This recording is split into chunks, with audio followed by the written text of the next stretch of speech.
පුරාව ගම්මානයේ ජීවත් වෙන ජනතාවට එකම අත්සසිල්ලක් වෙලා තිබෙන මේ වැව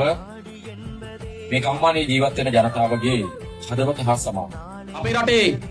මේ වාරි පද්ධතියට උරුමකම් කියන්නේ අනුරාධපුර දිස්ත්‍රික්කය කියලා කිව්වොත් මම නිවැරදි. මේ වාරි ශිෂ්ටාචාරයේ හදවත අනුරාධපුර නගරේ ජයශ්‍රීමා බෝධීන් වහන්සේගෙන් පිට තියෙන එහා පැත්තේ තියෙන වසවත් කුලමෙන් පටන් අරගෙන නැත්නම් අභයවැවෙන් පටන් අරගෙන මහා දැවැන්ත ජලාශ දක්වා මේ මහා විස්මිත නිර්මාණ වෙනකොට මහා ජලකඳ එකහු කරන්න පුළුවන් මහා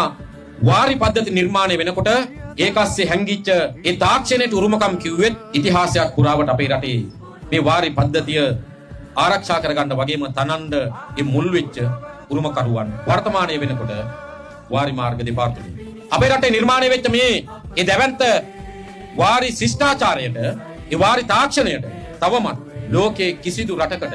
සමානකම් කියන්න බැරි වෙලා. හෙට දින සමග සීල අපගේ එක් වෙමු අපි සම එකසේ